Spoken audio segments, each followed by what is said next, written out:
Remain standing for the Pledge of Allegiance. Tonight's invocation is being offered by Council Member Lalone, who is the guest of Council Member Berry. Let us pray. O Lord, by your holy prophets, you taught your ancient people to seek the welfare of the cities in which they lived. We commend our city to your care, that it might be kept from social strife and decay. We thank you for those whose work sustains our community. Teach us to remember that all our lives depend on the work of many minds and hands. And we pray that we may live thankfully and in unity as members of one human family. Grant us strength of purpose and concern for others, that we may create here a community of justice and peace where your will may be done. And all God's people say, Amen. I pledge allegiance to the flag of the United States of America and to the republic for which it stands, one nation, under God, indivisible, with liberty and justice for all. Without objection, we'll suspend the calling of the roll and ask the clerk to record the names of the members present throughout the meeting. Is there a motion to adopt the minutes of our March 15th meeting? And without objection, the minutes will stand approved. Madam Clerk, are there any messages from the mayor? No, ma'am, there are not. Thank you. We're now at proposed rule changes. Councilmember Adkins. Councilman Crafton. The first one is a proposed amendment to Rule Number 12 to the Rules of Procedure to the Metropolitan Council. Councilman Crafton. Committee report. Councilman Adkins. Thank you, Vice Mayor. On Rule 12, the committee deferred 8 for, none against. Councilman Crafton. Did we talk about one meeting? Two meetings. Two. Okay, we're going to request to defer for 2 meetings. Have a motion and a second. All in favor of a 2-meeting deferral, please say aye. Aye. Opposed, no. Motion to defer passes. Next one is Councilman Foster, proposed amendment to Rule Number 31 to the Rules of Procedure of the Metropolitan Council. Councilman Foster. Committee report, please. Councilman Adkins. Thank you, Vice Mayor. The committee approved 7 for, 1 against. Councilman Foster. Madam Vice Mayor, I move for approval with a brief explanation. Have a motion and a second. Councilman. Thank you, Madam Vice Mayor. The purpose of this rule is to bring some certainty to a process that did not go well one evening not too long ago. It's very important that we as council members hear from our constituents. There are occasionally times when we hear from them pursuant to our rules already. When we have the budget, we have a period for public hearing. When we have zoning issues, we have a period for public hearing. We do not typically have a period for public hearings when we have regular legislation before us. However, on occasion, the need arises or the desire arises. However, it's very important today, tomorrow, and into the next council, when they adopt our current rules as their temporary rules, that councils not be under the gun, that individuals who want to speak to us and who may have an opportunity to speak will have the ability to speak on both sides of the issues, that the proponents and opponents have equal notice and equal access. The purpose of this rule will give us the ability as a body, if we need to reach out into the audience to speak to individual people one at a time as we authorize this to happen, because it can happen on occasion. There'll be someone who can bring information to us on a bill that is simply not available to us from the people who are at the front. And we can do this without having to suspend the rules. But if there's going to be a group that wants to be here to talk about something, then simple fairness demands that we let the opponents have the same notice and the same opportunity to speak to us and to the people who are watching in the cameras that are in the chamber. So I think the rule that I've proposed is fair, it's equitable, it will make sure that we have good order and decorum, that members of the council don't feel pressured to run and do something that's not fair to all the parties involved. So I would ask for your support. Thank you. Thank you. Councilman McGuire. Thank you, Vice Mayor. I know that this body knows me as a very outspoken council member who registers my opinion on a constant basis. So I thank you for taking the time to listen to me today. But I do rise in opposition of this rule change, and with all due respect to Councilman Foster, who I consider one of the more thoughtful members of this body and certainly an expert on parliamentary procedure, I would just caution that we do not need to be putting confines on how our public comes to address this body. I think it's at the core of what a democracy is to allow the public to come and speak to us. I would put forward that, yes, perhaps the public hearing on the fairgrounds wasn't the ideal situation because the other side didn't have fair notice to come and speak. But I would put forward to you that we also have the ability to suspend the rules if 3,000 people who were on the opposite side of that issue came forward.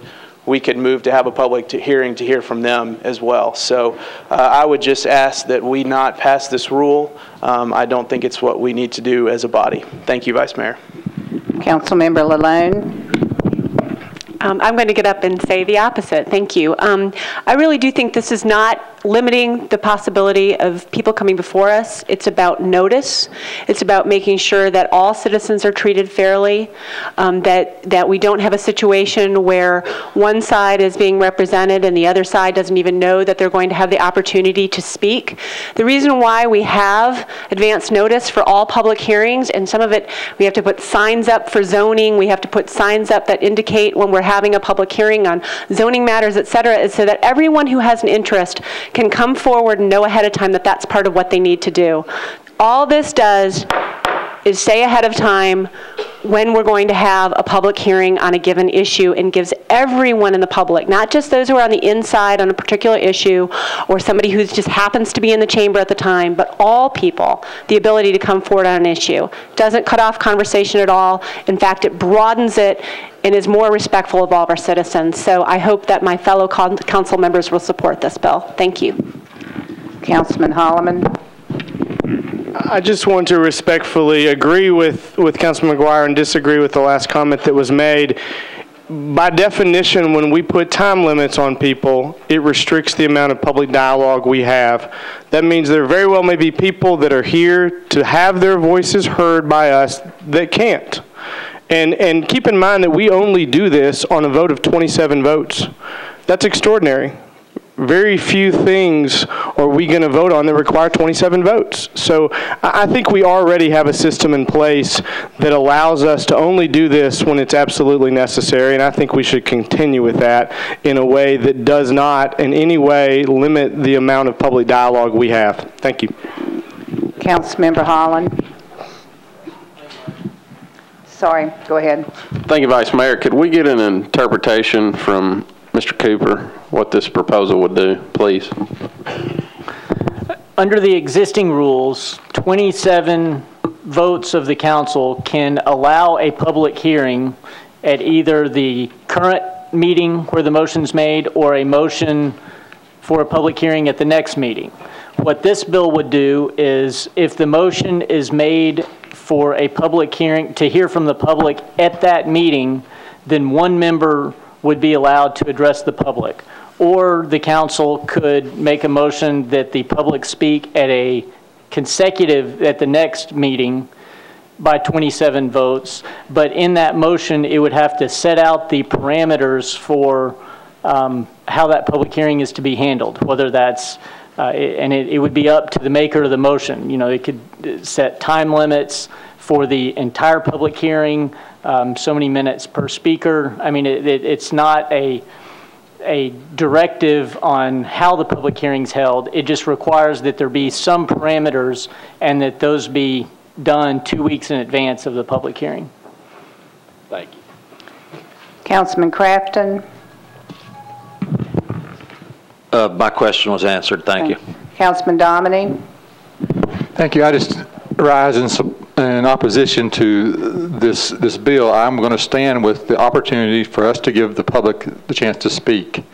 What we have right now, we can set it the next meeting. We can set it down the road, just like this bill requires, or we can hold it at the moment we choose to, but it takes 27 of us to do that. And I want to stand with the people and have to make sure they have the opportunity to speak on a bill, even though some may not desire that.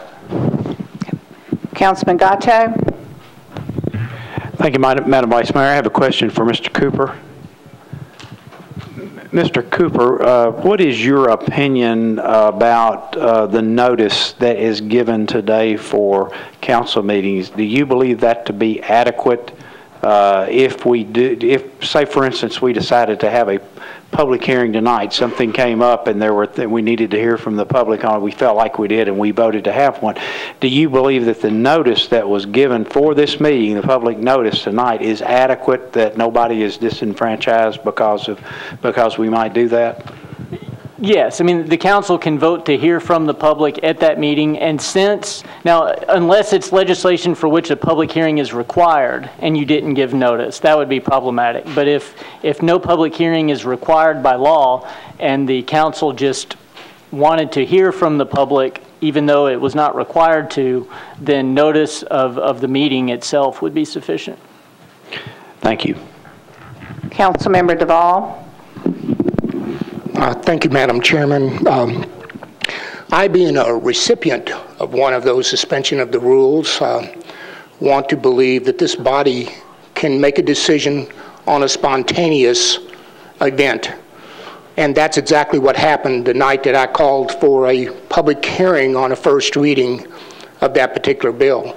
And I believe this council handled it very well. Of course, I was expecting you to vote it down, and you didn't, because you felt, as I did, that we needed to hear from the people. We wanted to hear what was going on and what was in their heads and their hearts. So I am going to oppose this bill, and I hope that everyone else will stand with me and do so. Thank you. Councilmember Adkins. Thank you, Vice Mayor. I just want to remind everybody that it's still up to this body at any moment in time that we can suspend the rules and allow for the public to speak at any time that we choose fit. What this does is it allows for some parameters and some notice, and that's all it does. And I think that that's the important point to make. Thank you.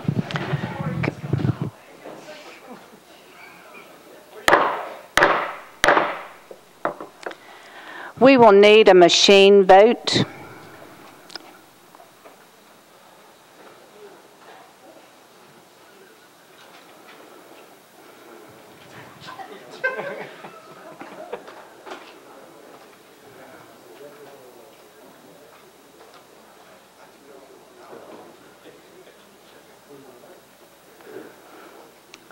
Madam Clerk.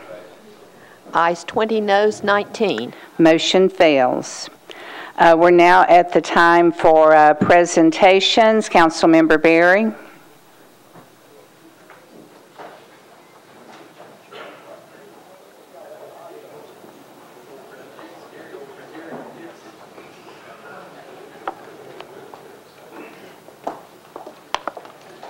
If anyone would like to join me back here to recognize today, we have the girls. Come on up.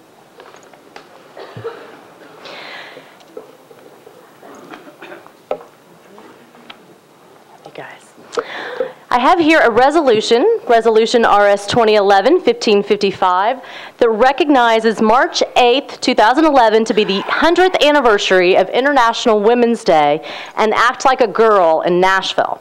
Whereas women's artistic, economic, political, and social contributions to Nashville, the nation, and the world must be respected and celebrated. And whereas we honor our grandmothers, mothers, wives, sisters, and daughters when we value the contributions of women and girls in our community.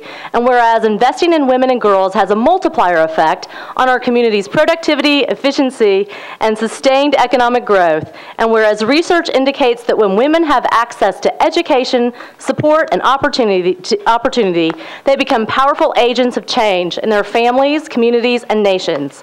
And whereas we recognize our role in creating a safer and more expansive future for women and girls, and whereas the young women of Nashville Act Like a Girl program are traveling to Costa Rica to perform their original stories, dances, and songs for the centennial celebration of the International Women's Day, which I think you guys already did.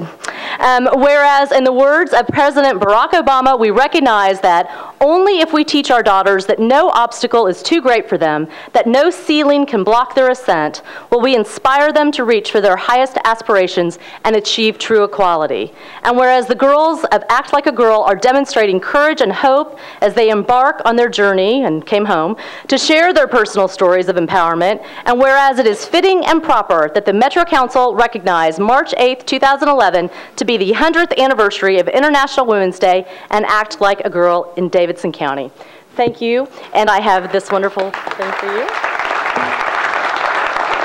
Would you like to say a few words? Thank you. I'm Valerie Forrester. I'm the producing artistic director of the Actors Bridge Ensemble and the director of Act Like a Girl. And on behalf of these young women, I actually want them to tell you their names and their schools.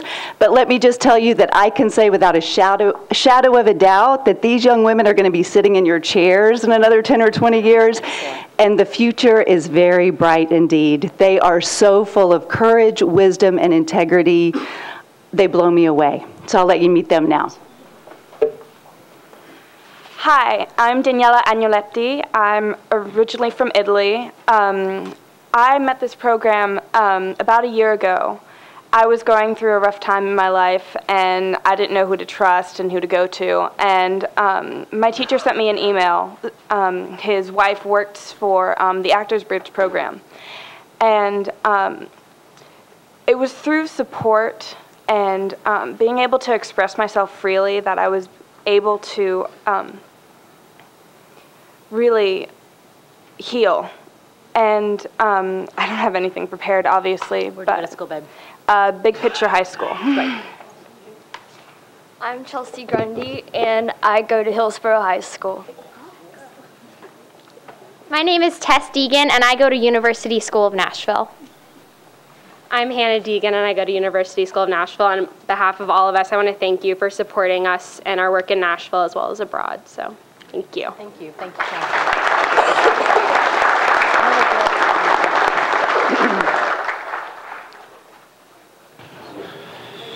Councilman Adkins, we're now back to elections and confirmations.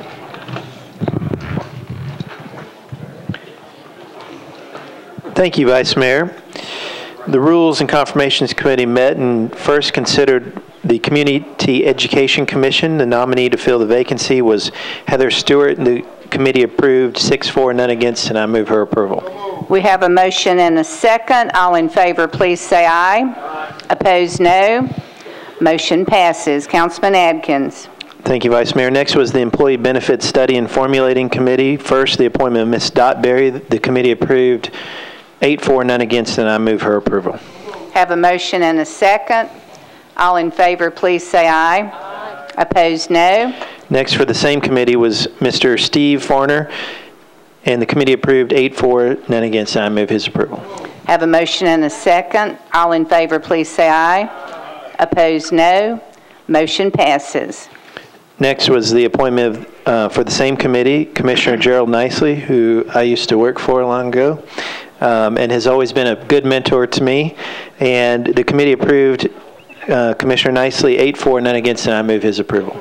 Have a motion and a second. All in favor, please say aye. Aye. Opposed, no. Motion passes. Next was our former council member, Betty Nixon, and the committee approved 8-4, none against, and I move her approval. Have a motion and a second. All in favor, please say aye. Aye. Opposed, no. Motion passes. And then the committee deferred Mr. Bruce Sullivan for one meeting, 8-4, none against. I move for deferral. We have a motion and a second on deferral. All in favor, please say aye. Aye. Opposed, no. Deferral passes. Next was the Board of Zoning Appeals, the reappointment of Mr. Chris Whitson, our former council member, and I think he's here, and I move his, the committee approved 7-4, none against, and I move his approval. We have a motion and a second. Discussion, Councilman Gatto. Thank you, Madam Vice Mayor. I just would like the record to reflect that the Sergeant of Arms had to remove former council member Whitson from the floor. He was here in violation of our rule, but that notwithstanding, I'm going to support him. Thank you. We have a motion and a second. All in favor, please say aye. Aye. Opposed, no. Motion passes. When I call your name, please stand and remain standing.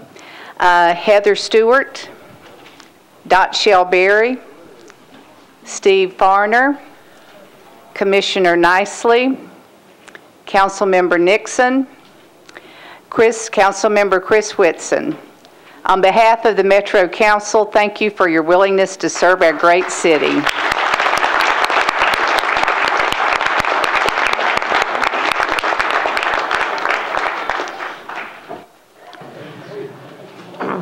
Without objection, we will take BL 2011-860 and BL 2011-861 together.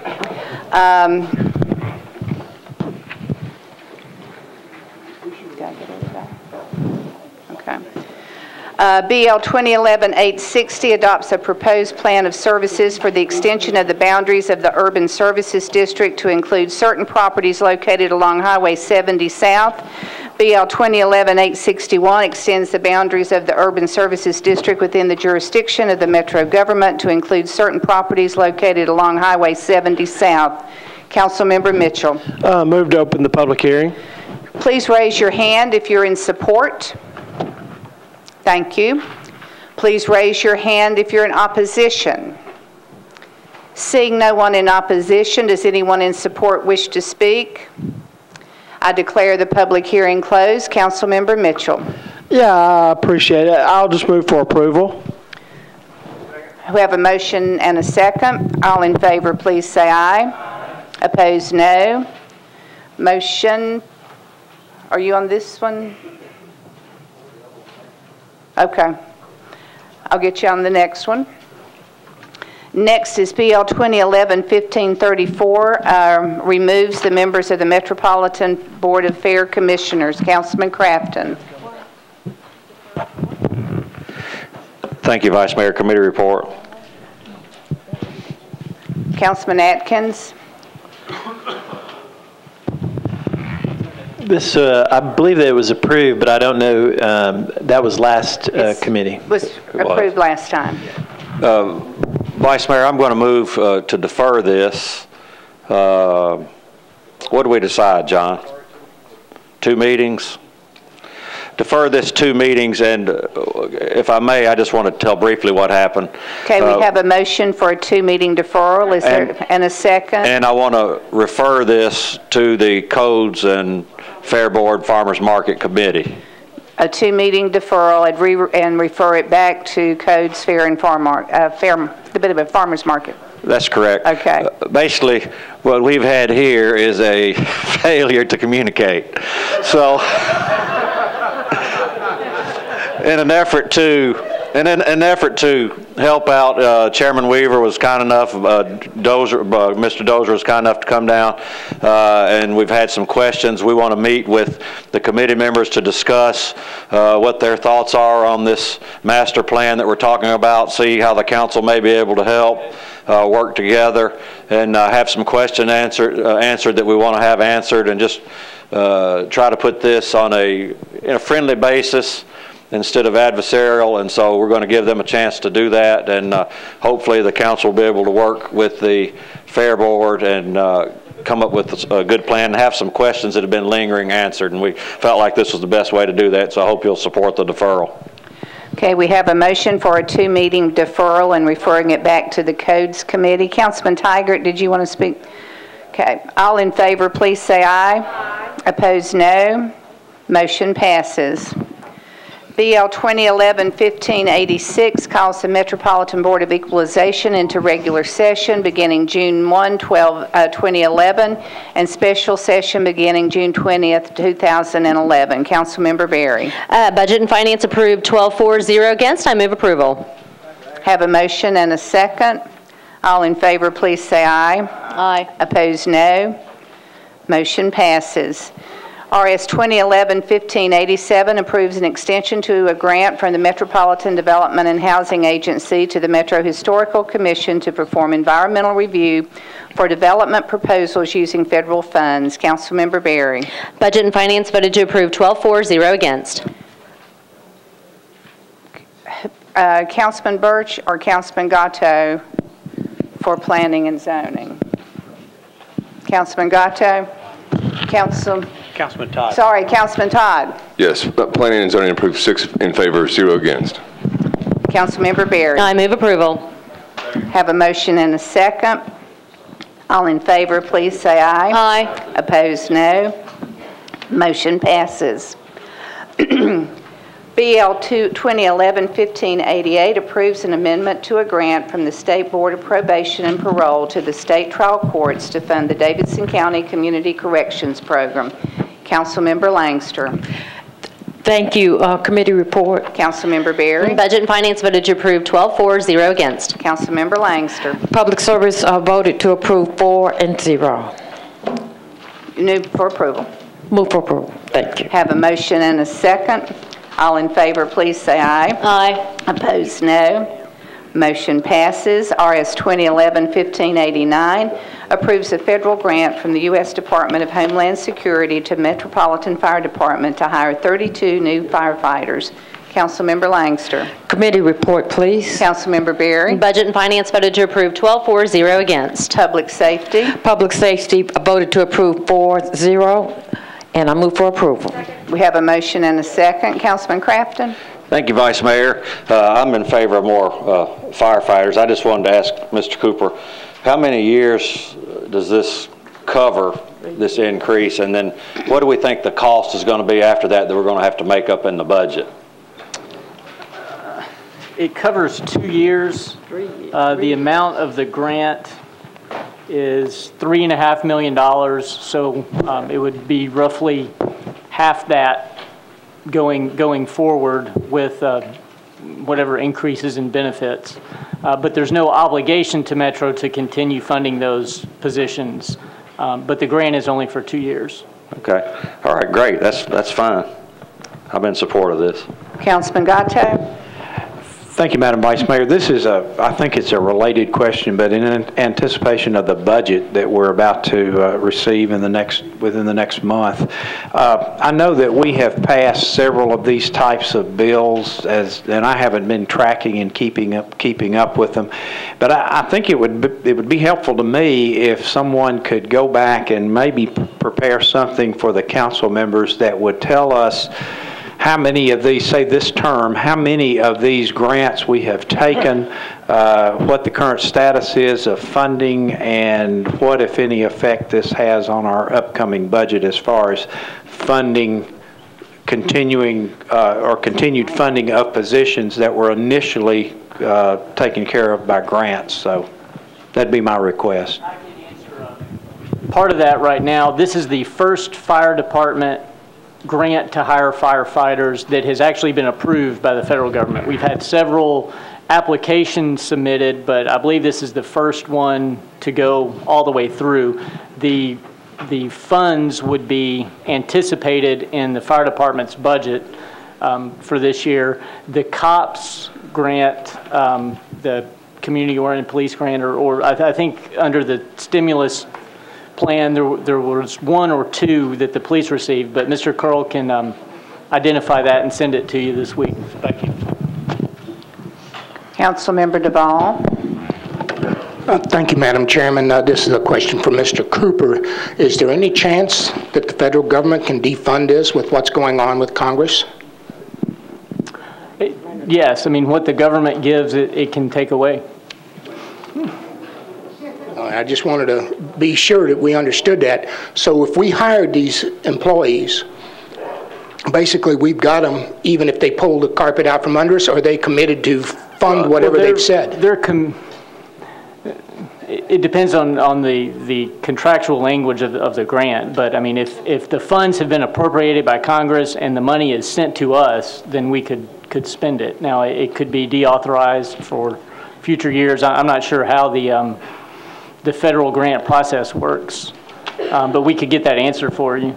Well, I think I would like to know, but I will tell you that public safety is one of the #1 issues that I have, and I think this is absolutely the best way to build our police and fire first responders. So if we've got to do it this way, let's get it done, and let's get us to the staff levels we need to protect all the citizens of this city. We have a motion and a second. All in favor, please say aye. Aye. Opposed, no. Motion passes. Vice Mayor, yes, may I be recognized, please? Mr. Cooper, this grant was before us earlier, but I think the federal government wanted to give the money to those cities who were impacted by floods and other natural disasters. So that's one of the reasons why this is the first time the fire department has received such a grant, if I am correct in saying that. I'm sure you are. I have no reason to dispute that. Thank you. Without objection, we'll take RS 2011-1590 and RS 2011-1591 together. RS 2011-1590 approves a grant from the Tennessee Emergency Management Agency to the Metro Police Department to prevent, respond to, and recover from incidents of terrorism for the Buffer Zone Protection Program in Zone A. RS 2011-1591 approves a grant from the Tennessee Emergency Management Agency to the Metropolitan Police Department to prevent, respond to, and recover from incidents of terrorism for the Buffer Zone Protection Program in Zone B. Councilmember Langster. Committee reports, please. Do you have two housekeeping things to Yes, move? there are two housekeeping amendments. Mr. Cooper, would you give us the information on the amendments, please? The only change this makes is where the funds are going. Instead of going directly to the police department, it would be going to the Office of Emergency Management. So it's purely housekeeping. Okay. With that, I move for approval on the amendments for both resolutions. We have a motion and a second on the housekeeping amendments. All in favor, please say aye. Aye. Opposed, no. The amendments pass. Back on the bill as amended. Committee report, Councilmember Berry. Budget and Finance approved both bills, 12-4-0 against. Public Safety. Public Safety approved both bills, 4-0 against. We have a motion and a second. Councilmember Duvall. Thank you. I'm sorry to keep bothering everybody, but I'd like to ask one more question. With us redirecting that money to the Office of Emergency Management, can that be redirected anywhere it wants to go, or is it going to go to these fire people? Well, that grant, it goes directly to the fire department for the firefighter employment. This is different. This is a Homeland Security grant, which will be administered by OEM. I think the police department actually implements the plan, but so both departments are working on it. Thank you for clarifying that. I'm sorry I misunderstood. We have a motion and a second. All in favor of 1590 and 1591, please say aye. Aye. Opposed, no. Motion passes. RS 2011-1592 approves a grant from the U.S. Department of Health and Human Services to the Metro Board of Health to enhance access to community-based care for low-income individuals and families with HIV. Councilmember Forcom. Committee reports. Councilmember Berry. Budget and Finance voted to approve 12-4-0 against. Health and Hospital. Health and Hospital vote approved 5-4-0 against. I move approval. Have a motion and a second. All in favor, please say aye. Aye. Opposed, no. Motion passes. RS 2011-1593 approves two amendments to an annual grant from the State Department of Health to the Metro Board of Health to provide family planning services. Councilman Forcom. Committee reports. Councilmember Berry. Budget and Finance voted to approve 12-4-0 against. Health and Hospitals. Health and Hospitals vote approved 5-4-0 against. I move approval. Have a motion and a second. All in favor, please say aye. Aye. Opposed, no. 1593 passes. RS 2011-1594 approves a contract between the Tennessee Department of Transportation and the Metro Public Works Department for installation and maintenance of traffic safety improvements on Clarksville Pike from Stevens Lane to Briley Parkway. Councilman Matthews. Thank you. Committee reports. Councilman Hodge. Public Works approved, 5 in favor, 0 against. Councilmember Berry. Budget and Finance voted to approve 12-4, 0 against. Councilman Matthews. I move approval. Second. Have a motion and a second. All in favor, please say aye. Aye. Opposed, no. Motion passes. RS 2011-1595 authorizes the Department of Law to compromise and settle the claim of Kathleen Flack against the Metro government in the amount of $85,000. Councilmember Berry. Budget and Finance voted to approve 12-4, 0 against, and I move approval. Have a motion and a second. All in favor, please say aye. Aye. Opposed, no. Motion passes. RS 2011-1596 authorizes the Department of Law to settle Metro's claim against Willie Jeffries. Councilmember Berry. Budget and Finance voted to approve 12-4, 0 against, and I move approval. Have a motion and a second. All in favor, please say aye. Aye. Opposed, no. Motion passes. RS 2011-1597 authorizes the Department of Law to settle Metro government's claims against Balasini Ali. Councilmember Berry. Budget and Finance voted to approve 12-4, 0 against, and I move approval. Have a motion and a second. All in favor, please say aye. Aye. Opposed, no. Motion passes. RS 2011-1598 authorizes the Department of Law to settle Metro government's claim against Tiffany Ruggless. Councilmember Berry. Budget and Finance voted to approve 12-4, 0 against. I move approval. Have a motion and a second. All in favor, please say aye. Aye. Opposed, no. Motion passes. Without objection, we'll take RS 2011-1599, 1600, and 1601 together. RS 2011-1599 authorizes the Department of Law to settle the personal injury claim brought by Raymond B. Jackson. RS 2011-1600 authorizes the Department of Law to settle the personal injury claim brought by the stepson of Raymond Jackson's for $5,802. RS 2011-1601 authorizes the Department of Law to settle the personal injury claim brought by the daughter of Raymond B. Jackson for $7,448. Councilmember Berry. Budget and Finance voted to approve all three bills, 12-4, 0 against. I move approval on all three bills. We have a motion and a second. All in favor, Councilmember Gilmore? No. All in favor, please say aye. Aye. Opposed, no. Motion passes. RS 2011-1602 authorizes the Department of Law to settle Metro government's lawsuit against Richard T. Bell. Councilmember Berry. Budget and Finance voted to approve 12-4, 0 against. I move approval. Have a motion and a second. All in favor, please say aye. Aye. Opposed, no. Motion passes. RS 2011-1603 authorizes the Department of Law to settle the claim brought by O.C. Hunter against Metro government for $23,416.55. Councilmember Berry. Budget and Finance voted to approve 12-4, 0 against. I move approval. Second. We have a motion and a second. All in favor, please say aye. Aye. Opposed, no. Motion passes. RS 2011-1604 authorizes the Department of Law to settle Metro government's claim against Thelma Petty. Councilmember Berry. Budget and Finance voted to approve 12-4, 0 against. I move approval. Have a motion and a second. All in favor, please say aye. Aye. Opposed, no. Motion passes. RS 2011-1605 authorizes the Department of Law to settle the lawsuit brought by Gavin B. P. Flatt against Metro government for $35,000. Councilmember Berry. Budget and Finance voted to approve 12-4, 0 against. I move approval. Have a motion and a second. All in favor, please say aye. Aye.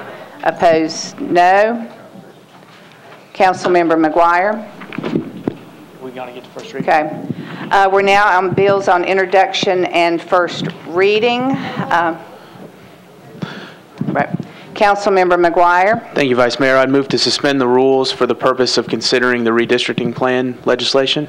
Is there any objection to a suspension of the rules? Seeing none, BL 2011-87, I'm sorry, BL 2011-902 adopts a plan for redistricting the councilmatic districts of Nashville and Davidson County and revises the school districts. Councilman? Move approval. Have a motion and a second. All in favor of 902 on first reading, please say aye. Aye. Opposed, no. Motion passes. Councilman Claiborne. Thank you, Vice Mayor. I'd like to pull BL 878. BL 2011-878 changes .56 acres from CS to SP zoning for property located at 2610 Lebanon Pike to permit automobile sales, new and used, and automobile services. Councilman Claiborne. Yes, I'd like to request a suspension of the rules to introduce an amendment to this bill and re-refer it to the Planning Commission so it will stay on track for the May public hearing. Is there any objection to a suspension of the rules? Seeing none, Councilman. I move the amendment. Mr. Cooper, do you want to? Yes, the amendment simply adds an additional 200 square feet to an addition to one of the buildings, but in order that the bill could be advertised correctly to make sure that there was no discrepancy, the amendment's necessary on first reading before the public hearing. So I would move the amendment. We have a motion and a second. All in favor of the amendment, please say aye. Opposed, no. Amendment passes. Councilman Claiborne. Move the bill as amended. And re-refer to the Planning Commission. We have a motion and a second for approval and to re-refer to the Planning Committee. All in favor, please say aye. Commission. All in favor, please say aye. Opposed, no. Motion passes. Is there a motion for approval of all other bills on introduction? All in favor of their approval, please say aye. Opposed, no. Motion passes. Councilman Adkins.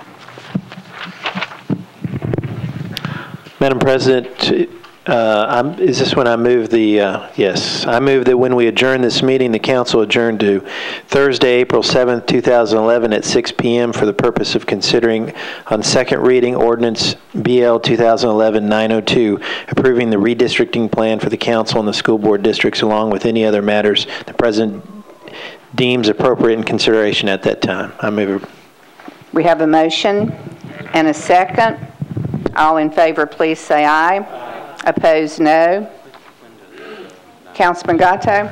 Thank you, Madam Vice Mayor. I just, in conjunction with that, I just want to remind everybody that the Planning and Zoning Committee will meet at 5 o'clock that same evening, and I would urge you, if you have comments or you want to talk about this, please come to the committee meeting, and let's get the discussion out there because I'm sure we will have some discussion. I think it'll be more efficient if your schedule will allow you to attend. Thank you. And remind us again what time that committee meeting is. It is at 5 p.m. here in the chamber. Okay, thank you. We're now at bills on second reading. Privilege. Oh, yes, Councilman Jameson, I do apologize. That's quite all right. I forgot. A brief indulgence, Vice Mayor. Tonight marks a momentous occasion for one of our colleagues. With 7.5 years of service, of perfect attendance at council meetings, tonight marks the 200th consecutive meeting for one of our own. Some of you may be surprised to know that that is Councilman Michael Craddock.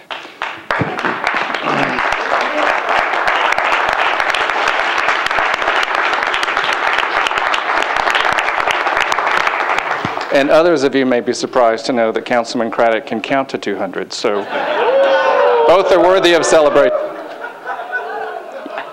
Your microphone is off now. We're now at bills on second reading. BL 2010-808 amends the Metro Code to allow members of Metro Council to act as a non-compensated representative for constituents before Metro government departments, agencies, boards, and commissions. Councilmember Wilhoit. Yes, committee reports, please. Councilman Adkins. And there is a resolution that should be offered up as well. Well, yeah, an amendment. The committee approved with an amendment, 8-4, none against. Thank you. Councilmember Wilhoit. Yes, council members, I want to ask for your approval of this piece of legislation. This is going to allow us to be able to go forward and represent our constituents in all stages of government. Move the amendment first, please. Oh, yes, I move the amendment, please. We have a motion and a second on the amendment. All in favor, please say aye. Opposed, no. The amendment passes. Thank you. Councilmember Wilhoit. And now on the legislation, I'm just, this amendment, what it just passed, is going to clear up any of the misunderstanding in reference to you're representing your constituent. You're not acting as an attorney, you are acting as their representative, so that's a great thing. This also just gives us that opportunity to be able to go in any situation with our constituents when they ask us to come and be with them and stand with them when they feel like they want some fair consideration. So with that being said, I thank you for your approval and I ask for your passage of this legislation. Thank you. Thank you. Councilman Crafton. Thank you. Got a question for Mr. Cooper. If I have a constituent that's going before the Board of Zoning Appeals and it's in my district and they want me to go with them, don't I, as a matter of right, have the ability to go in there and present the case and say whether I'm for or against it? Arguably, a strict construction of the existing ethics law, that would be a technical violation. Now, I mean, obviously council members are called upon to do that frequently. It's never been an issue. No one has ever filed a complaint. But this would clarify that council members can go and speak on behalf of their constituents as long as they're not acting in a representative capacity, you know, advocating for, right, or even if they're not being paid, but it just clears up any question as to what capacity they're acting in, that it's solely as a council member. Okay. Well, I'm in support of this, and I appreciate Council Lady Wilhoit bringing this forward because I think it kind of seems silly that we can't go and talk about how people in our district feel about an appeal or a zone change or anything of that nature, and I don't think it was ever meant to be that way. So I appreciate her diligence in bringing this forward, and I hope everybody will support this. Councilmember Gatto. Thank you, Madam Vice Mayor. I, too, want to rise in support of the council lady for bringing this bill. I think it's unfortunate that one of our, I'm not going to mention who it was, but one of our organizations here in Metro chose to make that interpretation and actually, I think, excluded the council lady from a meeting, and I think that was very unfair. And I am glad we're bringing this legislation and clearing this up once and for all. Thank you. We have a motion and a second. All in favor, please say aye. Opposed, no. Motion passes. BL 2011-859 amends the Metro Code Solid Waste Code to allow Davidson County property owners residing outside the county to pay the same fee at the Metro Solid Waste Convenience Centers as Davidson County residents. Councilman Crafton. Thank you, Vice Mayor. We have an amendment. Do we need to hear that or make a motion first? Probably need the committee report. Committee report. Councilmember Berry. Budget and Finance approved 12-4-0 against as amended. Councilmember Hodge. Public Works approved 5 in favor, 0 against as amended. Thank you. Councilmember Crafton. Move approval as amended. I want to make a comment. Move the amendments. Okay. I'll move the amendment.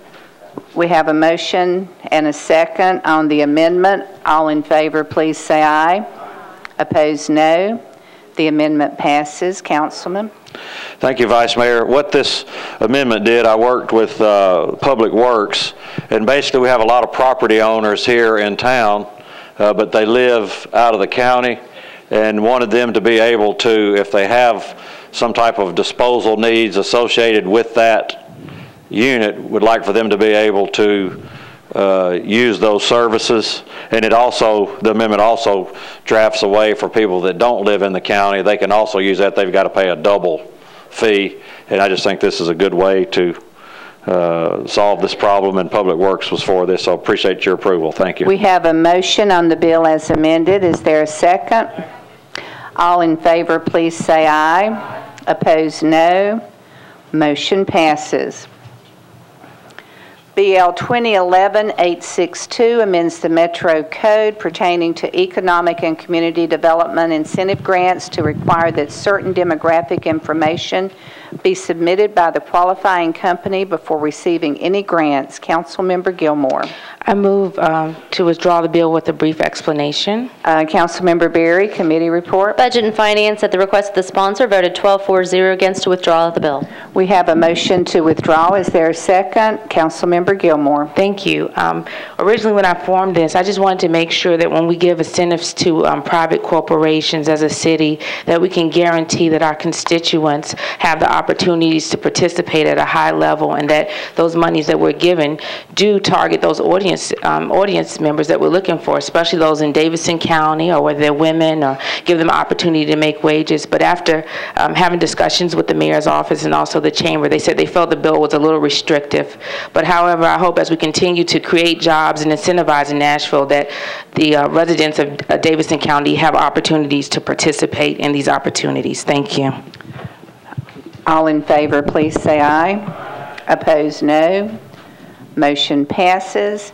BL 2011-865 approves a second extension to the term of the cable television franchise held by Comcast through May 5th, 2012. Councilmember Toller. Thank you, Madam Vice Mayor. Committee reports, please. Councilmember Berry. Budget and Finance voted to approve 12-4-0 against. Councilman Toller. Personnel voted to approve 6-0, and therefore I move for approval. We have a motion and a second. Councilmember Wilhoit. That is be recorded as recusing, please. So noted. Councilmember Crafton. Thank you. Mr. Cooper, does this, if we pass this, does this keep us from entertaining other companies that want to come and possibly compete? I know AT&T has got its UVerse and we've got Comcast, but if there are others that want to try, can they do that? Sure, yeah, this is not an exclusive franchise, so anybody that meets the qualifications could apply. Great. Thank you. Okay. We have a motion and a second. All in favor, please say aye. Opposed, no. Motion passes. Thank you. BL 2011-866 approves an agreement between Metro Government and Hospital Corporation of America for the exchange of property and construction of a new public health center. Councilmember Berry. Committee reports, please. Councilman Todd. Planning and zoning approved 4 in favor, 2 against. Councilman Forcom. Health and Hospitals voted 4-4, 1 against. Councilmember Berry. Budget and Finance approved 11-4, 1 against. I move approval. We have a motion and a second. Councilman Craddock. Thank you, Vice Mayor. In the Budget and Finance meeting, guess who the one against was?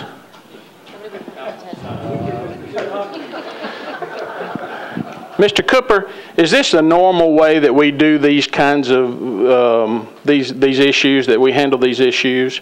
This is not in the capital improvements budget to begin with.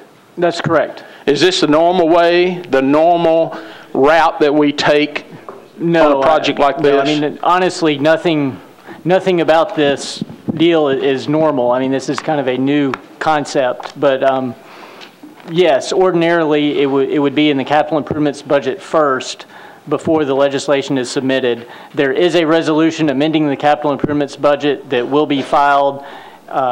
So before the council considers this on third reading, the council would need to approve that amendment. In the real estate business, we have a term called arm's length transaction. This is not an arm's length transaction. It is impossible for it to be an arm's length transaction because this property was not offered for sale.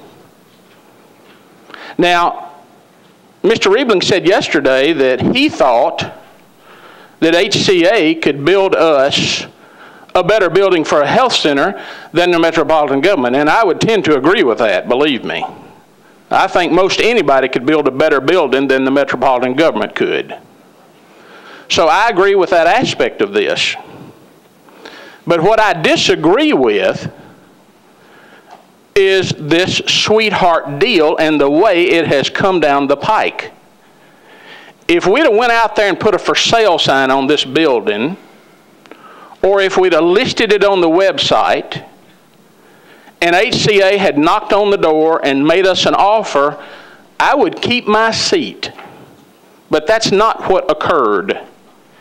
And we do not know if we approve this, not anyone in this building knows that we are getting the best price we could for this property on behalf of the taxpayers of this city.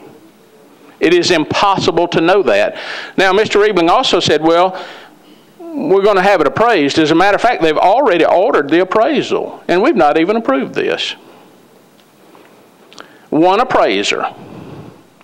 Now, typically, if you have an estate situation that you take to court, the judge will order 3 appraisals because he wants to see 3 different opinions and choose.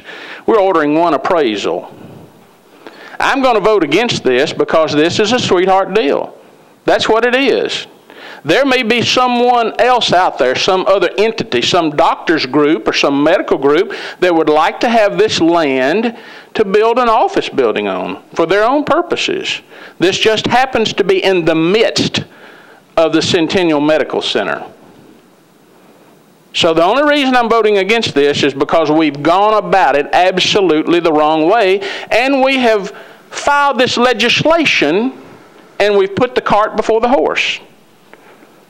That's what we're doing, ladies and gentlemen. This is not in the capital budget. A resolution should have been filed to enable us to do this. It's going to be filed now between this reading and the 3rd reading. That's not the way to conduct business. And so I'm voting no. Councilmember Evans. Thank you, Madam Chair. And I apologize to the chairman of the committees. I was not here yesterday for the committee meetings, so I actually have some questions, and if you'll indulge me a little bit. Mr. Cooper, the real estate contract that we're approving includes a provision for a pilot, a tax abatement for 5 years, and then a 50% tax abatement for the subsequent 5 years. Yes, ma'am. That's correct? Okay. That pilot has not been approved by either this council or the IDB, correct? That's correct. Is there a bill filed for that pilot? No, it would be, assuming this ordinance passes and the health center gets built within the 30-month time frame, at that point, HCA would have the option or ability to let Metro know that it wanted to take advantage of that pilot incentive and would then come back to the council for approval by ordinance to authorize the IDB to negotiate that. And if the council refused to approve the property tax abatement under the pilot program, what would that mean for the contract? Would we be in breach of our contract, the one we're approving today? Well, the contract contemplates that the council will approve it, but it does arguably condition it upon council approval. So even if we weren't contractually obligated, there would be a moral obligation to fulfill that requirement. So yes, the council would have an obligation to. We would be expected to approve the pilot. Assuming the pilot meets the parameters set forth in the contract. Okay, and so in approving this real estate contract, we're basically kind of giving our blessing on a pilot in the future. Is that fair to say? Yes, ma'am. Do we have any, has the administration or HCA provided any economic development, I guess, outputs or factors that will result in their acquisition of our current Lens Health system? In other words, what economic development benefit are we getting by giving them pilot? I can't answer that. I would defer that to the finance director. I haven't seen any information. It's my understanding that they have no present plans on what they would do with the property, so it's impossible to calculate what the economic benefit would be. They would intend to develop that property at some point in the future, but I don't believe they have any definite plan on what that would be. So we're going to approve it basically by blessing this contract. We're basically going to give blessing to the pilot, but we don't know what those economic returns are going to be sometime in the future. Is that fair? Well, it's fair that we would get more property tax than we're getting now off that property. That would be fair. But we're taking the HCA property off the rolls, so we'll have 2 properties off the rolls instead of 1, right? We're taking, yeah, 3 or 4 acres of undeveloped property that will generate, in my opinion, some economic development on the north side of Charlotte once this building is complete with the rest of the property that HCA owns. I think they would, over time, intend to develop that property as well. Do you have any data on that, any research, any numbers to go with that statement? As I said, that's just simply my opinion. Last question. In our procurement policy, we generally have small and minority business contracting when we build big things like $30 million health centers. Will HCA, are they going to be required to abide by our small business and minority contracting procedures? Mr. Cooper? They're not required contractually. Mr. Riebling may have some more information from them, but we have the opportunity to be a participant in this process, and they have agreed to, as we would on any construction project, we don't have a set aside or a percentage, but under our procurement non-discrimination ordinance, we provide some bonus points or some points for minority MBE participation, and they've agreed that that will be part of their process as they go through the construction process. So essentially, they have agreed to follow our procedures. Councilman Crafton. Thank you, Vice Mayor, and I apologize for not being at the Budget and Finance Committee meeting, too. I was fixing my wife's car yesterday during the middle of the storm. The first question I would like to ask, if we're going to have HCA build this building for us, do we have a set of plans and specs for them to cost this out? Yes, that's part of the contract, and Metro has the opportunity to review those and ensure that it meets our needs. And do we have the ability to put this out for bid and see what other commercial contractors can do? Well, the contract requires HCA to put it out for bid, but it would be, the procurement would be managed by them, but Metro would have the authority to be a participant in that process, and if there was a contractor that we did not deem to be qualified under our regulations, or if we had a bad experience or something, we would have the ability to essentially veto any decision if the contractor did not meet our requirements. So are we swapping 3 acres on Charlotte for 3 acres on where the health center is? That's part of this deal, yes. Okay, and so what other benefit is Metro getting? I mean, what value did we place on 3 acres on Charlotte versus 3 acres next to a hotel that they're going to build and next to HCA? Well,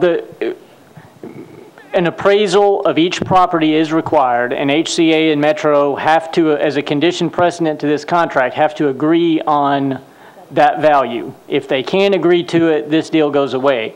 But assuming they do agree to it, whatever the difference in value is, I mean, it's pretty much a given that the Lentz property is worth more than this Charlotte property owned by HCA. So they would pay us the difference at closing between the two values. Does that get to come before the council so we can hear that before we approve or disapprove? No, that's on the back end of the. Okay, I don't like that at all. I may not necessarily be opposed to what they're trying to do, but I don't have any comfort level.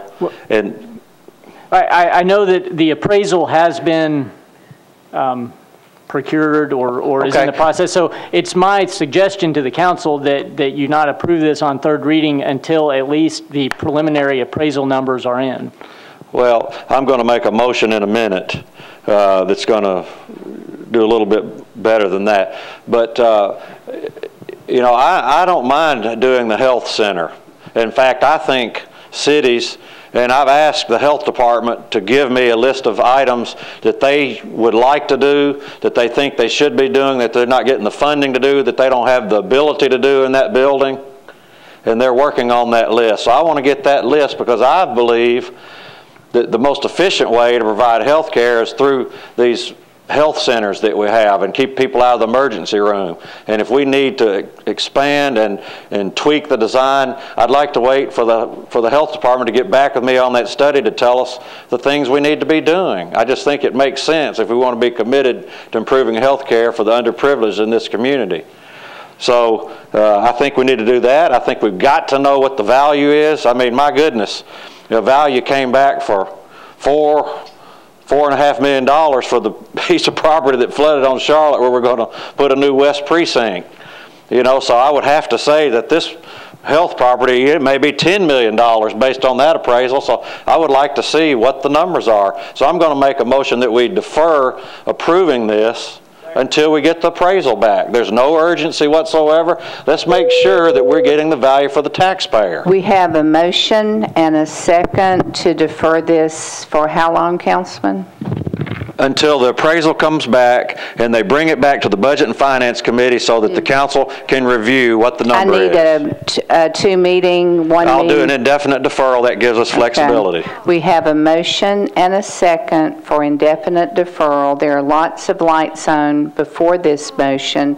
Raise your hand if you wish to speak on the deferral. Councilman Gatto. Do I get to go first since I made the motion? Of course, Councilman. Okay, my good friend here to my left is worried about an indefinite deferral, but the reason for the indefinite deferral is I can bring it back in 2 weeks if they're ready, or I can bring it back in 4 weeks if they're ready. If I make a specific time certain, then we're stuck. So that's why it's an indefinite deferral that gives the council the most flexibility. You can, of course, vote however you want to vote on that, but I think now we have a chance. You know, they've been saying they're going to tear down this health department. So the reason we need to defer this is let's wait for the health department to come back with their research that tells us what we need to do, what the building needs to be able to do to provide the level of service that they want to be able to provide, how much that'll cost. Let's get an amount of the appraisal. You know, let's kind of get a figure on what this might cost, and let's try to get the best bang for the buck for the taxpayer, because I'm like Councilman Craddock. If we'd not said anything and put this up for sale, I guarantee you HCA would have broken its back to get over there and tie it up because it's adjacent to their property. So the only prudent way to act on this is we have to vote for a deferral. And Mr. Gatto. Councilman Gatto. Thank you, Madam Vice Mayor. I appreciate the councilman's motion. I was going to do the same. I want to say this. I really want to vote for this. I really do, because this is going to be good for the city. It's something we need. The Lentz Health Center is very outdated, but I have concerns, like some of the other council members have mentioned. Mr. Cooper mentioned the fact that in the analysis, he recommends that we have outside appraisals done. And I think to vote on this before we get those outside appraisals is a big mistake, because we don't know what they're going to be. And I think we need to have multiple. The other thing that I'm concerned about is I look through this. I mean, we're going to give them the building. We're going to pay them interest at the rate of 3% of the total construction cost. We're going to give them a $50,000 one-time fee. We really don't know what the construction costs are that I can tell, and I don't like voting for a pig in a poke when it's the people I represent's money, and nobody take this as alleging that I think there's anything going on wrong here. I do not believe that, but I would like to have a better picture of what the total cost is of this. What is the value of our asset that we're going to give up? And what is the value, the total value of what we're going to gain on the other end? And I'd like to see that laid out in a sheet that says, you know, here's what we have and here's what we're getting, and it would include financing costs, all the piece parts, all on one piece of paper, so we can look at a bottom line and say, you know, this is what it looks like we're getting for this. And quite frankly, that's probably what I'm going to have before I vote for this, but I am going to support the deferral because I don't think we're in a position tonight to move this on. Thank you. Mr. Cooper, did you wish to say something? Yes, I was just given information on an appraisal from 2 years ago, which they've put out for a new appraisal to get updated, but the value 2 years ago of the HCA property on Charlotte was $4,190,000, and the Lentz property 2 years ago was appraised at $5,250,000. Okay, I'm going to tell you the order. I think I saw hands go up. I have Councilman Coleman, Councilmember Langster, Adkins, Councilman Todd, did you raise your hand? And Councilmember Berry. Councilmember Coleman. Thank you, Vice Mayor. Mr. Reedman, now we've had a chance to discuss this for about 5 minutes now, and we would have to be the Keystone Cops, so you could go ahead and get your microphone. We would have to be the Keystone Cops and a mockery of this city for us to sit down and allow for this much money and this process to go on like this. So I want to give you an opportunity to tell us why is it that we only have one appraisal. I want to give you an opportunity to tell us why is this not in the capital spending, and what would move the administration to want to bring this in this order, because obviously there's something that we're missing that we need to know about. And I'm not taking a position on a deferral right now, but if you can clear that up, it'll be helpful as we move forward. It is our typical policy to have one appraisal, so that's nothing out of the ordinary. We have an existing appraisal, as Mr. Cooper just pointed out, that's from 2 years ago, that would have the impact of HCA would owe us $1 million because the values are different, so we would net $1 million gain on it. Appraisals are 2 years old. We thought it was important to update those, and that's in the process of getting updated. I thought we would have them complete by today, but there's been some illness on the part of the appraisal, but he said he'll have it done by the end of this week, or hopefully this week, so we'll have that information. As Mr. Cooper pointed out before third reading, there is a item in the capital improvement budget for $30 million for the renovation of Lentz. And I took that as being sufficient. And for belts and suspenders, we're going to provide ask the council to approve an amendment that would say for a new health facility rather than the existing language in the capital improvement budget for renovation and improvements to Lentz. That's what it says in the existing capital improvement budget, $30 million. We felt that was sufficient for this purpose. Issues have been raised, and so that's why we're going to come back with an amendment, just again for belts and suspenders to make sure that we're okay going forward. And that's the basis for it. Okay, so you do admit that there are some ambiguities here that certainly the council need to know about. Well, the way the deal is structured is that the way it's laid out in the document is that the net difference comes to the city in the agreement. So whatever the appraised values are, we get the values. So I can see where the council wants that information, and we'll provide that information for them. Okay, good deal. So you wouldn't. How would this throw us off if, in fact, we deferred this, like Councilman Crafty said, for the 2 meetings? Well, obviously it's the council's prerogative. I mean, obviously this is a project that the health department has been trying to get started for several years now. As you may recall, this whole project, when we took office, this council took the term of office, there was an approved project, funding approved for a project of $23 or $24 million to make renovations to improvements to the existing health facility. When we looked at that, we felt that was, not appropriate use to spend that kind of money on a facility that would still be old. It's an old building. It's outdated. It's energy inefficient. It would just be a misuse. And so we started on a process of looking at a new facility.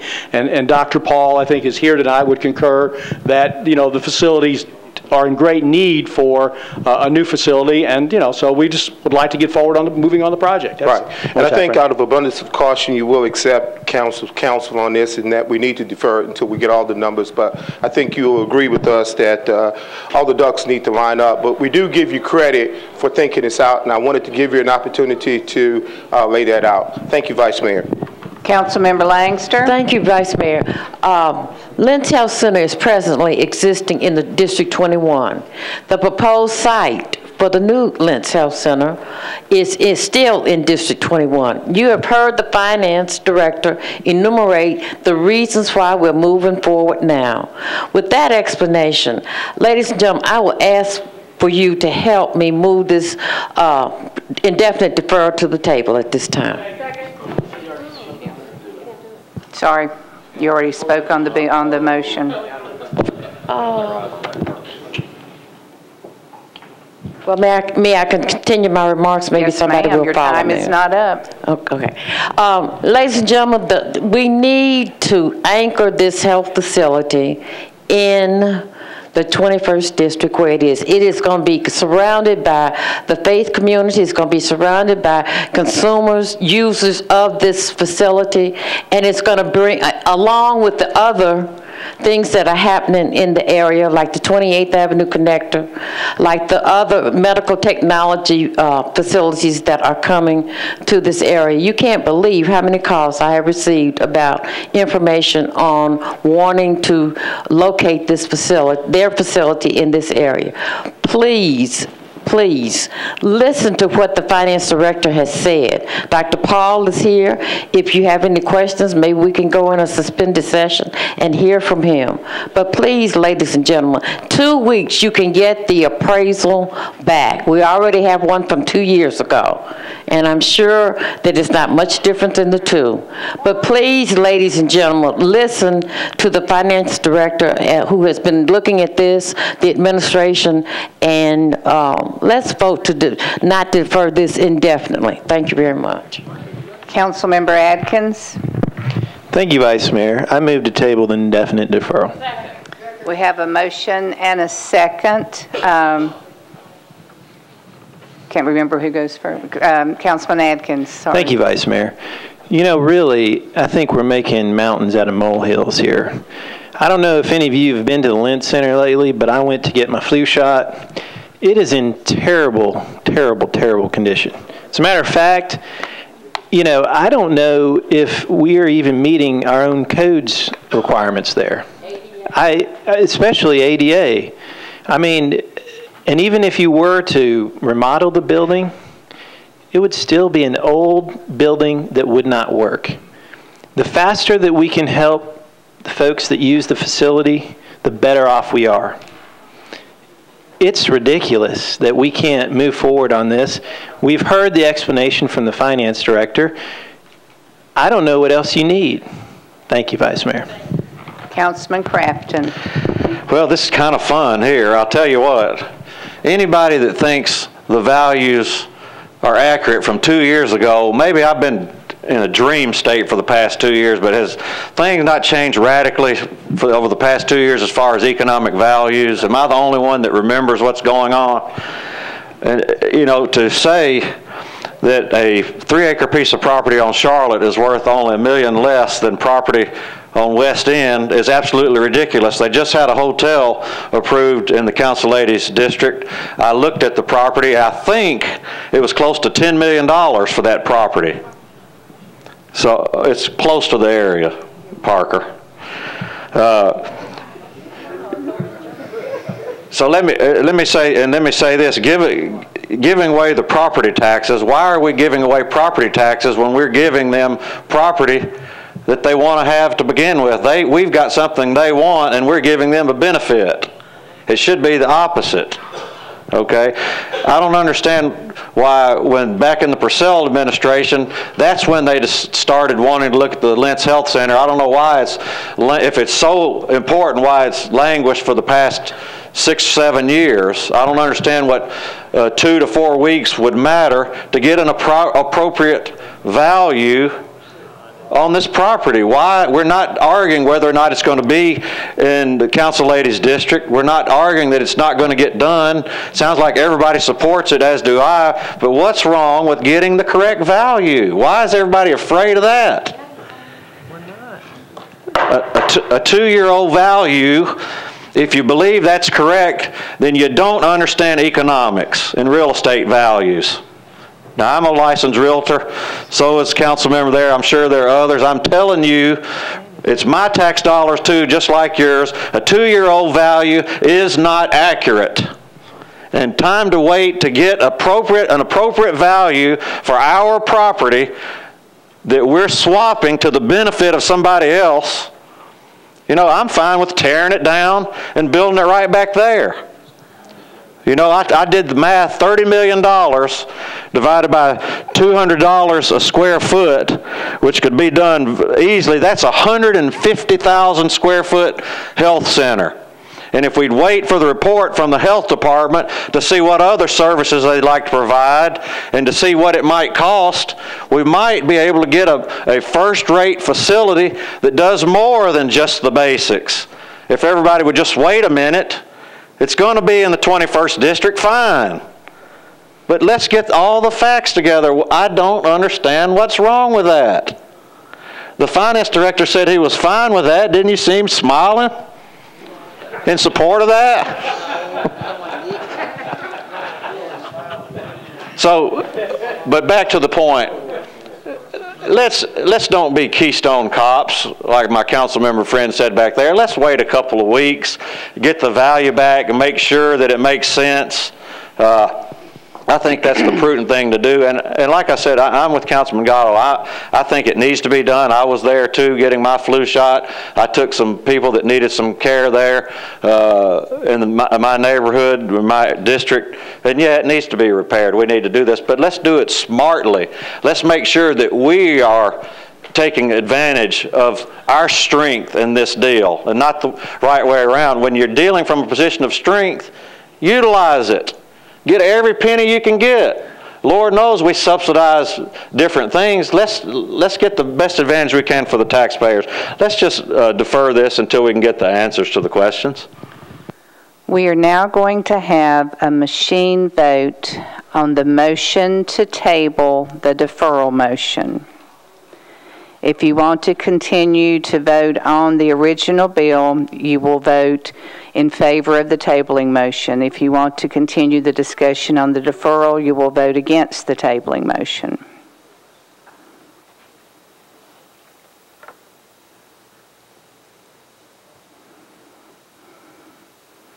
Madam Clerk. Ayes 20, noes 18, 1 abstention. Tabling motion passes.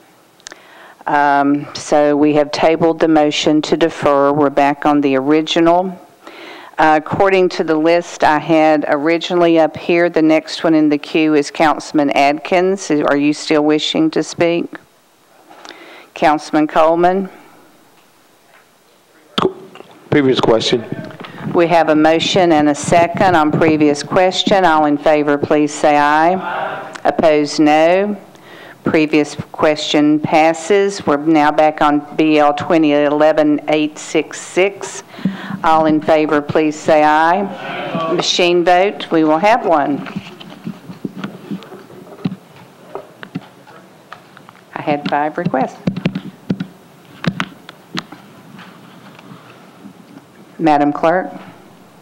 Ayes 29, noes 7, 3 abstentions. The motion passes. We're now at BL 2011-867, approves a construction agreement between Metro Government and the CSX Transportation, Inc. Councilmember Berry. Committee reports, please. Councilmember Hodge. Public Works approved, 5 in favor, 0 against. Councilmember Berry. Budget and Finance approved, 12-4, 0 against. I move approval. Have a motion and a second. All in favor, please say aye. Aye. Opposed, no. Motion passes. BL 2011-868 abandons an 8-inch sanitary sewer line and a 20-foot public utility easement for Centennial Medical Office properties located at 2216 and 2222 Murphy Road and 334 23rd Avenue North. Councilmember Hodge. Committee report. Councilman Todd. Planning and zoning approved, 6 in favor, 0 against. Councilman Hodge. Public Works approved, 5 in favor, 0 against. Move approval. Have a motion and a second. All in favor, please say aye. Opposed, no. Motion passes. BL 2007-71 approves the disposition of a certain parcel of surplus property located at 217 South 10th Street by the Director of Public Property Administration. Councilmember Jameson.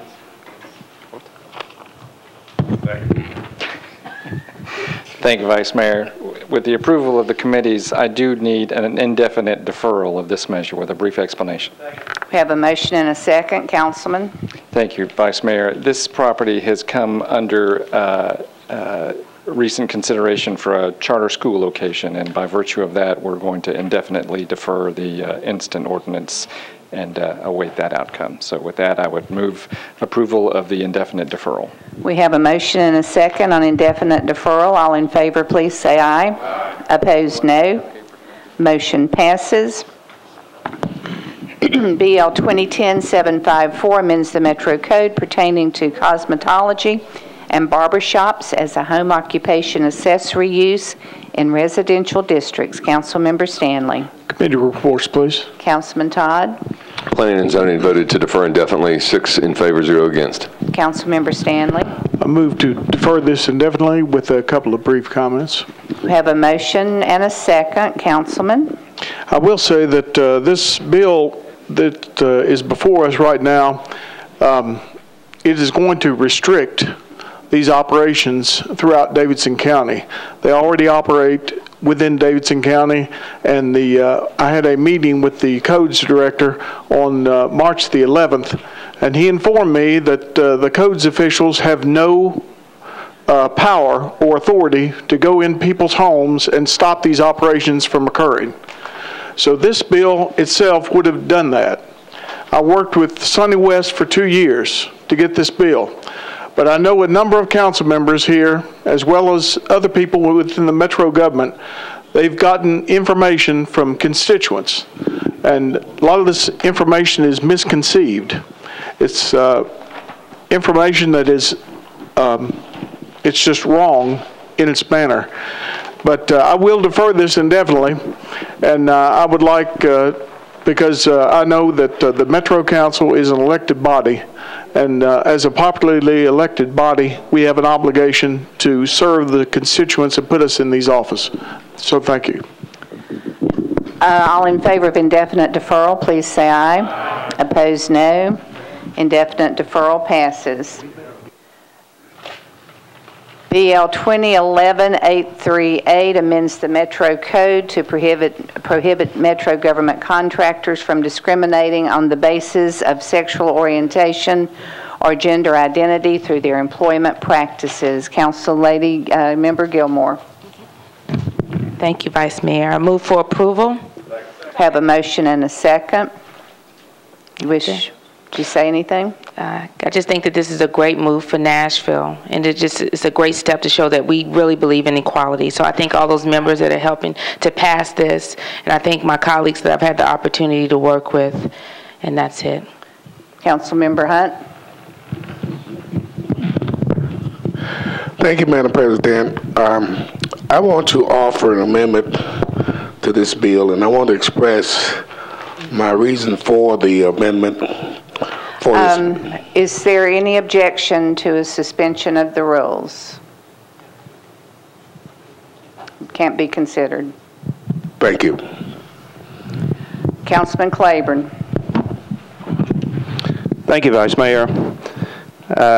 In 2009, when BL 502 passed, it set the current hiring, firing, and promotion policy for Metro government. It included the phases gender identity and sexual preference, in addition to the constitutionally listed classes. During that process, I co-sponsored a substitute bill with Councilman Coleman that provided for an umbrella-like protection for all Metro employees based on merit-only considerations. In other words, qualifications and the ability to get the job done would have been the standard. The bill was eventually withdrawn because a text amendment by the sponsors of 502 would have added the phrases gender identity and sexual preference to the bill. Protection for all Metro employees under merit-only provisions didn't seem to be enough. A specific small minority had to be identified, which led me to believe at the time that discrimination in the Metro workplace was not the real issue, but the advancement of the gay agenda was. Now, we're considering 838. The intent of this bill is to extend the Metro policy to the private sector. On more than one occasion, I have asked the sponsors of this bill to bring a no non-merit substitute bill forward, which would extend job place protections to all persons in Metro. And again, I have found that the bill that does not include the phrases gender identity and sexual orientation is simply not acceptable. So are we interested in protecting gays only at the expense of all other non-protected groups in Metro that can be discriminated against just as easily? It would seem that that's true. The sponsors have told us that by passing 838, we will be sending a positive message of tolerance and inclusiveness that will set our city apart as a progressive leader among cities, and I agree. If we are only concerned with sending the message that's compatible with the objectives of the gay community. I would like to point out, however, that at the same time, we're sending another message to a much larger percentage of the population. We're sending a message that's very loud and very clear that if you're a business owner and you want to do business with Metro, and if you happen to be a Christian or a Jew or a Muslim, or if you're Buddhist or Mormon or any other faith that does not condone our views on this issue, then we don't give a damn about your business. We are sending a clear message to those who would do business with this city that we don't want you, we don't want your product, we don't want your service if you don't adopt our moral standards. Now that's not right. That's a hypocritical travesty. If we want to protect an agenda, then let's say so, and let's do it. If we want to really do something to bring equality to the workplace, then let's say so, and let's get about it. But let's not punish folks that are needed to make this city's growth successful by putting additional burdens on them and by requiring them to abandon their core beliefs just for a Metro contract. I'm asking you to vote no with me to not exclude anybody based on their moral or their religious beliefs. Let's not put ourselves on record as a city that chooses to dictate to the private sector how they are to conduct their business and what moral standards they must accept just to get one of our contracts. That is not a message of tolerance, it is not a message of inclusiveness, and it is not a message that the majority of the people who vote for us want us to send. Thank you. Councilmember Hodge. Thank you, Vice Mayor. First Amendment, United States Constitution. Congress shall make no law respecting an establishment of religion or prohibiting the free exercise thereof. Prohibiting the free exercise thereof. What is before us is unconstitutional. Congress could not pass this. We each took an oath to support that Constitution.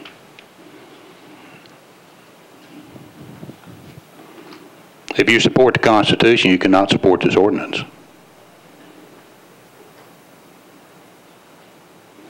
No other city in the state of Tennessee has seen fit to do this. There's a reason why. My vote is no. Councilmember Gatto. Thank you, Madam Vice Mayor.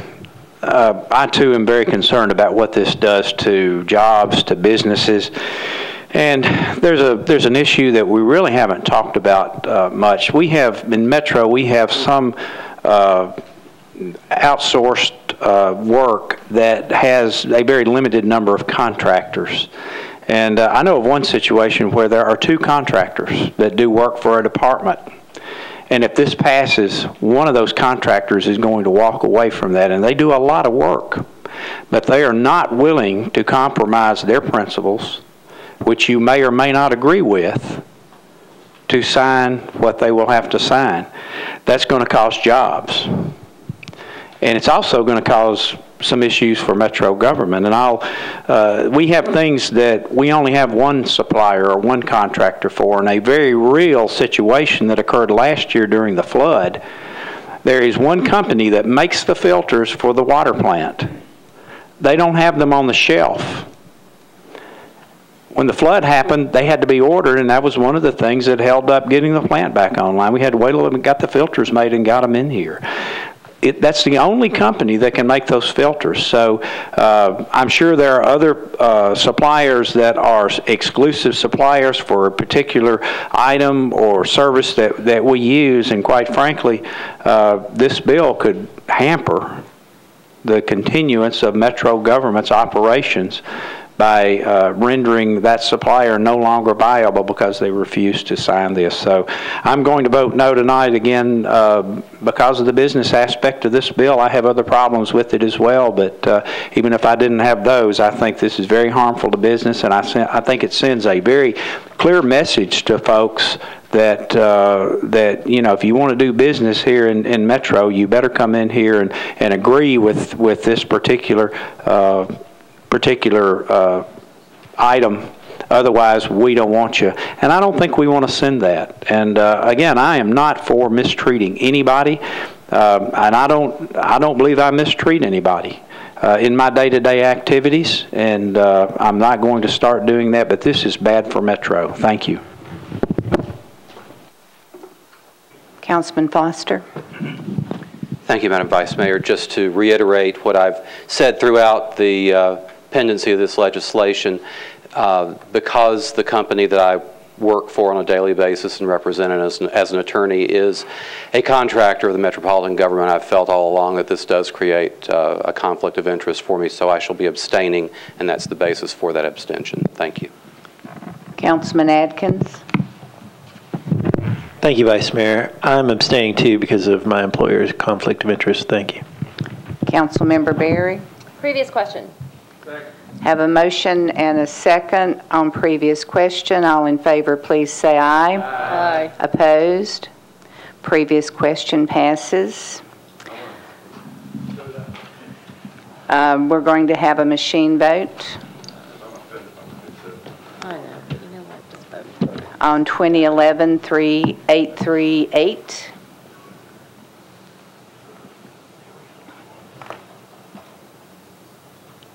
Madam Clerk. Ayes 21, noes 15, 3 abstentions. Motion passes. We're now at BL 2011-845, changes 1.43 acres from RS10 to MUN zoning for property located at 3954 Dodson Chapel Road. Councilmember Stanley. Committee reports, please. Councilman Todd. Planning and zoning voted in favor, 6 in favor, 0 against. Councilman Stanley. I move approval. We have a motion and a second. All in favor of approval, please say aye. Aye. Opposed, no.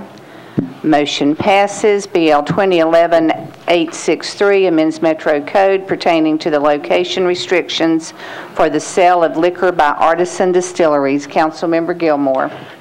I move for approval.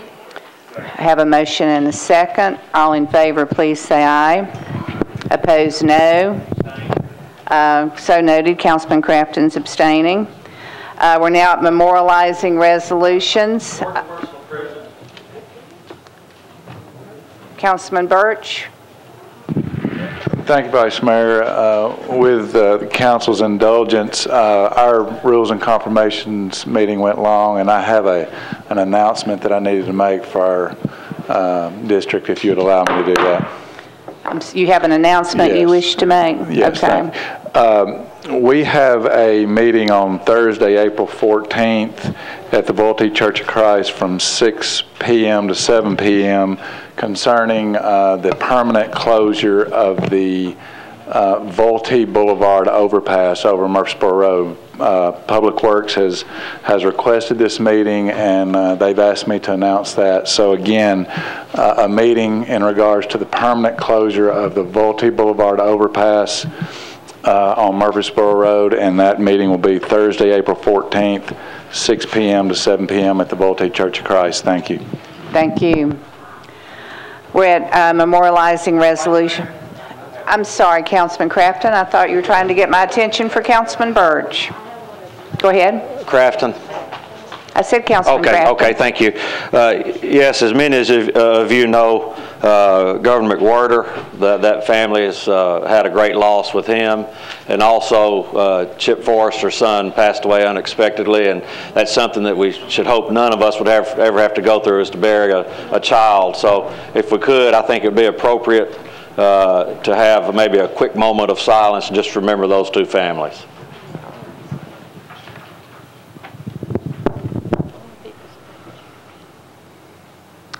Okay, thank you. RS 2011-1582, resolution opposing any state legislation that would remove or inhibit local government powers of self-governance. Councilman Stein. Committee report. Councilman Adkins. Thank you, Vice Mayor. The committee withdrew 9, 4, none against. Councilman Stein. Move it be withdrawn. We have a motion for the bill to be withdrawn. Is there discussion on the withdrawal? Okay, all in favor, please say aye. Opposed, no.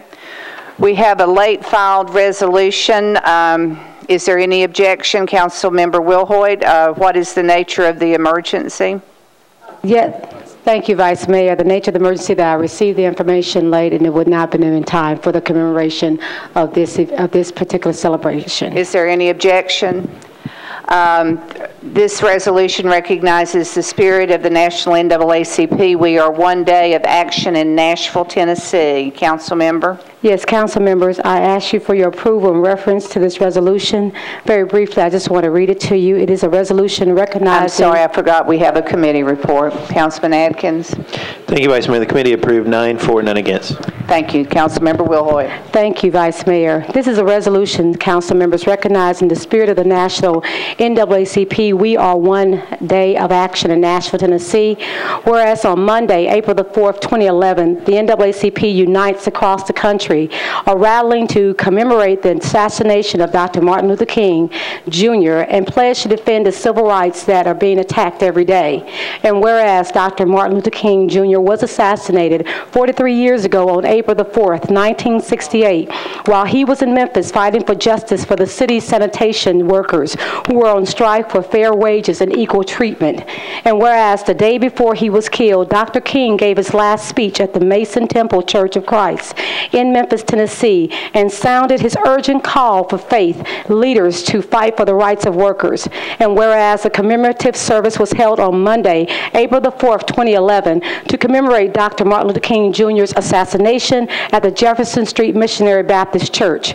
And whereas it is fitting and proper that the Metropolitan recognize we are one and join them as they fight for equality, economic and social justice, working families, quality education, and voting rights. Now therefore be it resolved by the Council of the Metropolitan Government of Nashville-Davidson County, Section 1, the Metropolitan Council hereby goes on record as recognizing the spirit of National NAACP, we are one of action in Nashville, Tennessee. Section 2, this resolution shall take effect from and after its adoption, the welfare of the Metropolitan Government of Nashville and Davidson County requiring it. Any council member that would like to sign this, I would appreciate you joining in on this great commemorative day of such a sad time in our history, but to go forward to continue the efforts of the NAACP as we vote for equal rights and social justice for all individuals, families, and for the economical justice that we need to continue today.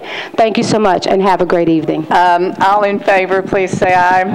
Opposed, no. Is there a motion that we adjourn till Thursday, April the 7th at 6 p.m.? All in favor, please say aye. Opposed?